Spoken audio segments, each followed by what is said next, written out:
Question. Le magnétisme est-il un don? Réponse. Non, le magnétisme est une énergie universelle qui n'appartient à personne. Énergie à caractère neutre, elle ne s'attache certainement pas aux aspirations sociales de certaines individualités, qui pensent détenir un pouvoir, qui les propulserait au-dessus des autres humains, sur le panthéon des demi-dieux. Cette aptitude à utiliser cette forme d'énergie appartient à chaque être vivant, au même titre que celle de marcher ou de faire de la musique, sous réserve d'en avoir la volonté, et que cette faculté soit travaillée et développée par un apprentissage. De même que dans toutes les disciplines, certaines personnes se montreront plus douées que d'autres dans l'application du magnétisme. Question.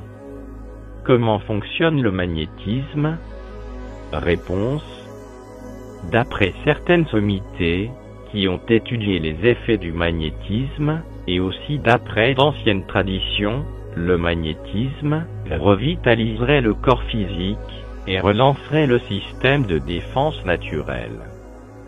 Cette énergie, étant de caractère neutre, se chargerait des vibrations de ce qu'elle traverse, au même titre que l'air, qui après avoir été au contact d'une rose, transporte le parfum de cette rose, que nous pourrons sentir.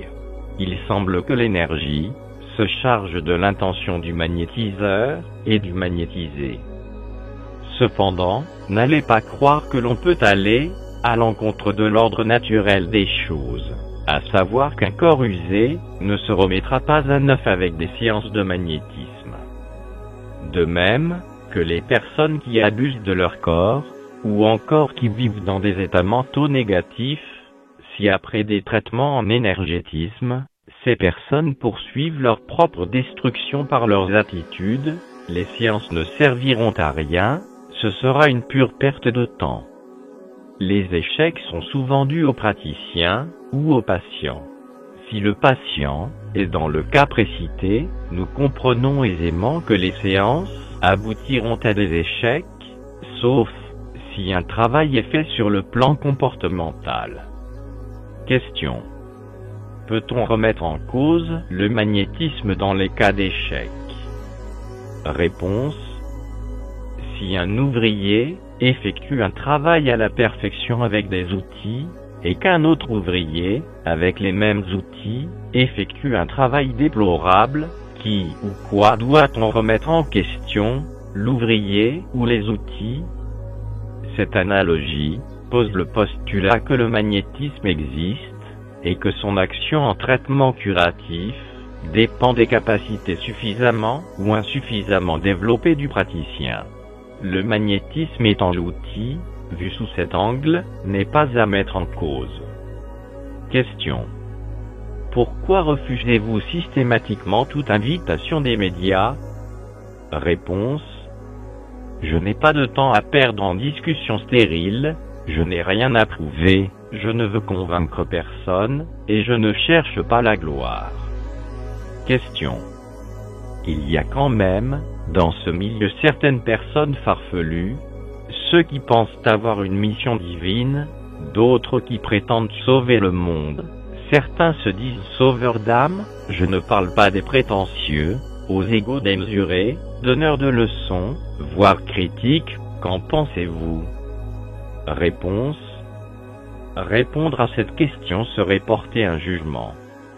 Je pense que chaque personne est responsable de ses actes et de ses paroles, et qu'un jour, nous nous retrouvons face à notre propre conscience. Je suis adepte de la rétribution naturelle, qui est fonction de la loi de cause et d'effet. Donc ce n'est pas à moi d'évaluer s'ils font bien ou mal, s'ils sont dans le vrai ou pas. De plus, entrer dans ce jeu serait mettre de l'huile sur un feu déjà brûlant. Je pense que pour les gens désireux de progresser sur le sentier, le temps est trop précieux pour le perdre en stérilité. Le monde de l'énergie ne s'arrête pas à l'utilisation pour traiter les maladies, il peut aussi nous transporter dans une connaissance intérieure fascinante. Je voudrais terminer en citant une phrase qui se trouve sur le temple d'Apollon à Delphes. Connais-toi toi-même, et tu connaîtras l'univers et les dieux.